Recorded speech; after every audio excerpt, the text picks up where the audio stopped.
Salut à tous et à toutes et bienvenue dans cette nouvelle vidéo, j'espère que vous avez passé de bonnes vacances. Aujourd'hui je vais vous présenter une émission spéciale comics indépendants. Je vais essayer de faire ça chaque mois. Et les comics donc que je vais vous présenter c'est Never Go Home, Black Hammer et Hulu, Seven to Eternity.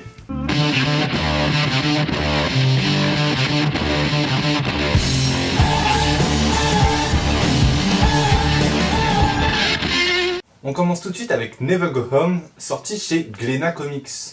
Duncan est un jeune ado qui s'amuse à tirer sur des canettes en haut d'une colline, quand tout à coup il croise Maddie qui allait se faire agresser sexuellement. À ce moment-là, Duncan va voir quelque chose qu'il n'aurait pas dû. Maddie a une force surhumaine et a des yeux qui brillent. Ils vont tous deux se lier d'amitié jusqu'à un accident qui va les obliger à partir et ne jamais revenir. Scénarisé donc par Matthew Rosenberg et Patrick Kinlaw. Kinlaw. Oui, ce sont de parfaits inconnus, donc si vous ne les connaissez pas, c'est pas grave. Tout simplement, c'est l'une de leurs premières créations. Ils viennent d'un petit éditeur aux États-Unis qui s'appelle Black Mask, qui est encore très peu connu et qui est donc exploité chez Glénat Comics. Le scénario se divise en deux parties très distinctes, la première étant très attractive et la deuxième un peu moins alléchante. Le début de ce comics commence comme un très bon teen movie, enfin même si teen movie c'est un peu une appellation péjorative dans le milieu du cinéma, mais il existe de bons teen movies. C'est le parcours bien connu de l'adolescent qui doit arriver à l'âge adulte, comme on peut le retrouver notamment dans Deadly Class. Lisez putain de Deadly Class, vraiment beaucoup. Le parti pris intéressant de ce comics, c'est qu'on a le droit pas à des héros mais à des anti-héros, c'est-à-dire des personnages imparfaits, ce qui va créer une relation assez malsaine entre les deux qui est assez intéressante à suivre, qui se développe petit à petit, notamment par des dialogues qui sont très bien écrits, dont la traduction française, je suis désolé Glénat, était pas super parce que quand j'ai vu les dialogues VO ça avait l'air quand même un peu plus intéressant que ça. Mais les mauvaises décisions que prend à chaque fois les personnages amènent le récit dans une direction qu'on n'attend jamais, ce qui fait que le récit nous surprend sans arrêt. Le récit est saupoudré d'hyper-violence qui rend le récit un peu plus noir et sad, mais s'autorise notamment des petits passages d'humour qui font plaisir à lire. Mais là où réside toute la puissance de ce comic, c'est avant tout dans les dessins de... Désolé, je vais refaire la blague, mais bon. Josh Hood et Brian Level.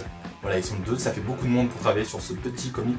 Et là, les dessins pètent vraiment. On a le droit à un style assez réaliste, mais avec des traits très propres. On peut noter aussi que la composition de ces pages sont souvent très riches. On peut noter aussi pas mal d'inspiration du cinéma, notamment dans le découpage qui est très intéressant à voir, notamment dans les dialogues où chacune des réponses des personnages fait une case et du coup ça crée une page remplie de cases, ça fait beaucoup de fois le mot case, mais ce qui crée quelque chose qu'on n'a jamais vu auparavant, de très original, qui peut transmettre aussi le fait que les personnages soient perdus. Bon, tu l'interprètes comme tu veux, mais en tout cas j'avais jamais vu ça auparavant et je trouve que cette proposition elle est plutôt bonne, pourquoi pas. Puis après dans le style, tout particulièrement le design et la physionomie des personnages, c'est un trait qui m'a plutôt plu personnellement. Je sais pas si c'est un style qui va plaire à tout le monde, mais en tout cas le dessin pour moi est la vraie force de ce comics et c'est pourquoi il faut le lire. Rajoutez à cela les couleurs de Amanda Scurti et Tyler Boss, oui cette fois-ci j'ai retenu leur prénom, qui rajoutent un côté très nostalgique à années 80 par une saturation extrême des couleurs qui va très bien avec le récit, parce que du coup je crois que ça se passe environ dans les années 80, qui fait notamment écho aux couvertures, quand on peut voir aussi les variantes cover, où il y a pas mal de trucs qui font écho à des pochettes, par exemple des Sex Pistols. Donc c'est assez intéressant comme parti pris. Donc après l'édition Glénat Comics, c'est vraiment, comme vous pouvez le voir, une édition très propre, avec une couverture toute douce. On a le droit à pas mal de bonus assez sympas, notamment avec des notes de l'auteur, mais aussi les couvertures variantes que comme je vous ai dit auparavant, sont vraiment stylées. Donc très bonne édition pour Glénat, sauf peut-être dans la traduction qui est passée pas trop des fois. Never Go Home, c'est donc un titre que je vous conseille. C'est une petite pépite à découvrir.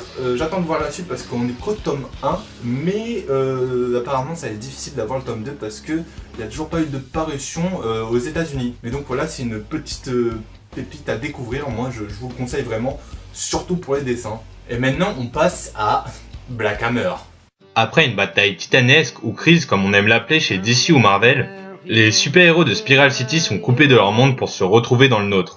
Ils cachent alors leur identité sous l'alibi d'une famille. Une famille qui se veut dysfonctionnelle et qui a beaucoup de mal à s'adapter. Entre Gale, une adulte coincée dans le corps d'une enfant tout droit inspirée de Shazam, Barbie le martien inspiré de John Jones, Abraham Slam, hommage direct de Captain America, Madame Dragonfly tout droit sortie d'un comics d'horreur, ou encore le Colonel Weird, hommage direct à Adam Strange. Autant dire que cette grande famille nous réserve du lourd en termes de cohabitation. On retrouve au scénario Jeff Lemire, qui est un auteur très prolifique en ce moment, qui fait sûrement partie des plus grands auteurs de notre époque. Il a notamment travaillé chez Marvel sur Hawkeye, vous pouvez voir, une petite review qu'on avait fait, je sais pas si ça s'affiche là ou là. Bref, il a travaillé notamment chez DC Comics sur Animal Man, chez Valiant aussi, qui est édité chez Bliss Comics en France, sur le titre Bloodshot Reborn, mais aussi il s'est pas mal essayé à l'indépendant, et sur l'indé il est vraiment pas mal, notamment sur Descenders. Ici Black Hammer rend hommage tout particulièrement aux super-héros, mais notamment à d'autres genres comme la science-fiction mais aussi l'horreur. On y retrouve chaque période du comics dans ses personnages, allant directement du Golden Age au Bronze Age. On pourrait penser que le fait qu'ils se soient inspirés de personnages déjà existants serait pas du tout original au niveau du récit, mais très loin de là, parce qu'en les mettant dans un contexte de petites bourgades américaines, ils les confrontent directement à la réalité. Et quand on confronte les super-héros à la réalité, ça donne souvent lieu à une déconstruction du mythe total qui est très intéressante à voir, notamment sur Watchmen. Et si je le compare à putain de Watchmen, c'est que ça vaut vraiment le coup. Jeff Lemire ne vise pas trop sur l'action, mais plutôt sur la psychologie des personnages. Comment ces personnages vont évoluer dans un monde complètement réaliste. A l'instar d'un Walking Dead, les personnages nous touchent et font progresser l'histoire. L'on aime passer les pages pour découvrir d'où viennent chacun de ces personnages, de cette famille complètement dysfonctionnelle. On a droit à pas mal de flashbacks sur à chaque fois un personnage en particulier qui nous permet de mieux le comprendre, mais aussi de faire à chaque fois référence à un genre du comics particulier. Pour illustrer cette fabuleuse histoire, Jeff Lemire s'accompagne du dessinateur Dean Armstrong, qui a pas mal travaillé notamment chez Dark Horse Comics, mais aussi chez Image Comics. Faut savoir que son style de dessin est pas très abordable pour les nouveaux lecteurs, mais au fur et à mesure du récit, moi je me suis complètement habitué à son style de dessin. Il s'approprie carrément l'histoire, ce qui fait que tu peux pas avoir quelqu'un d'autre à la place de lui. Il a un découpage notamment qui fait plus penser à la BD européenne qu'à la BD américaine. Ce dessinateur sait s'adapter à tous les genres, vraiment tous les genres, à chaque nouvelle histoire, chaque flashback, qui fait écho à un genre, et bah il s'adapte directement avec son style, et ça c'est vraiment beau. Il a un trait très proche de celui de Mike Mignola, mais aussi dans ses références aux super-héros, il y a un côté très Jack Kirby que j'ai beaucoup aimé. Pour embellir ces jolis dessins, on a Dave Stewart aux couleurs qui ajoute sa petite touche à cette petite pépite qui est Black Hammer. L'édition d'Urban Comics est très propre comme vous pouvez le voir.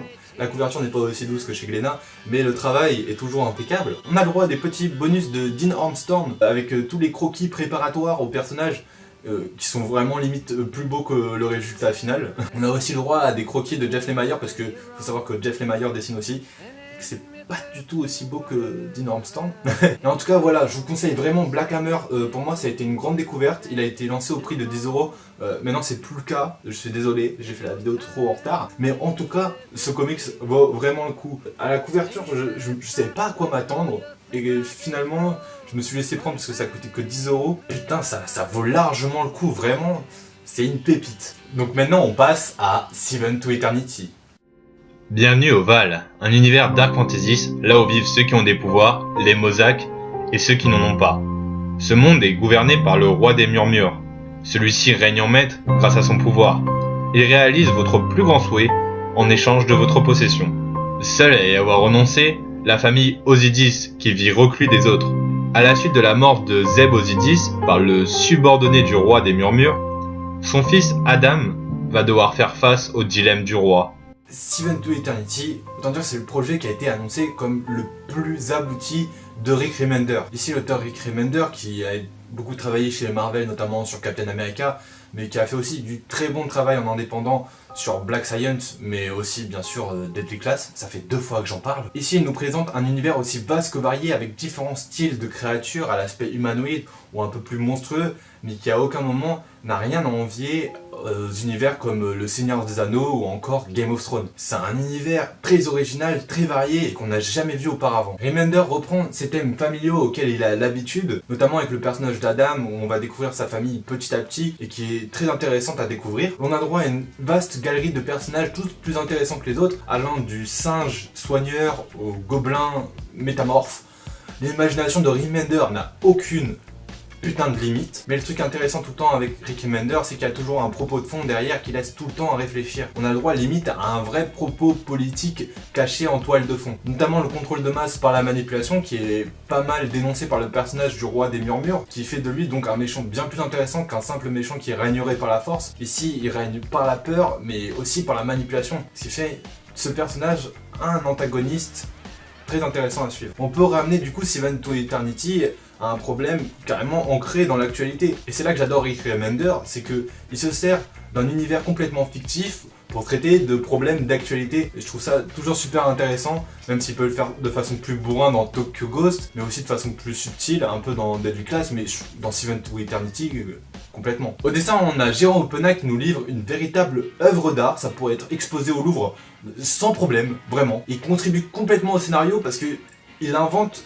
par son aspect graphique tout l'univers. Tout cet univers est vraiment englobé par les dessins de Jérôme Openac. Certaines de ses planches sont complètement contemplatives par l'aspect de grandeur qu'il maîtrise, mais vraiment à la perfection. C'est vraiment magnifique à voir. Son dessin, il est vraiment complet, il est parfait. Je veux dire, le level de détail sur ses dessins est vraiment incroyable. Je veux dire, son dessin est impeccable, j'ai rien à redire là-dessus. Il maîtrise l'ombrage à la perfection. Le fait que l'univers soit aussi vaste, bah, ça permet à Jérôme Openac de s'amuser complètement sur ses personnages, notamment au niveau des chara-design qui sont absolument sublimes et qu'on n'a jamais vu ailleurs. Enfin, ça a inspiré bien sûr, mais c'est vraiment très beau à voir et très joli à découvrir. Après, l'univers est pas accessible pour n'importe quel lecteur. Si vous êtes nouveau lecteur, va falloir s'accrocher un peu au début, mais une fois que vous êtes accroché, bah putain, qu'est-ce que ça vaut le coup. Parce que je veux dire quand même, Seven to Eternity, c'est une putain de grande claque.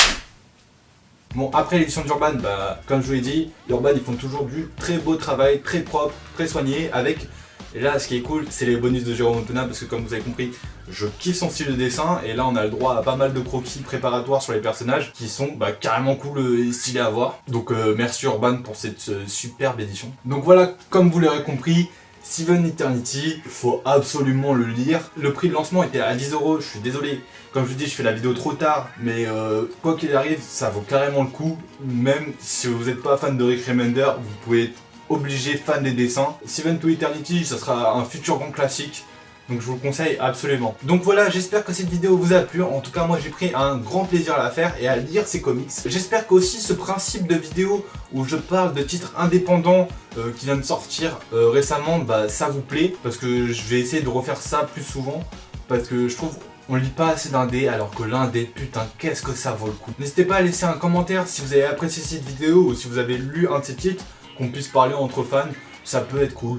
Pourquoi pas. Aussi n'hésitez pas à liker la vidéo pour encourager mon travail tout simplement et dire que vous avez apprécié cette vidéo, ça me fait plaisir. Aussi vous pouvez aller voir les liens dans la description, il y a mes pages Facebook, Instagram, si vous voulez aller checker, pourquoi pas, je fais du dessin donc ça vaut le coup. Donc voilà, on se retrouve très bientôt pour une prochaine vidéo. La semaine prochaine je vous prépare une vidéo qui sera moins travaillée mais peut-être plus fun, je sais pas, on verra. Donc voilà, à plus et que la force soit avec vous.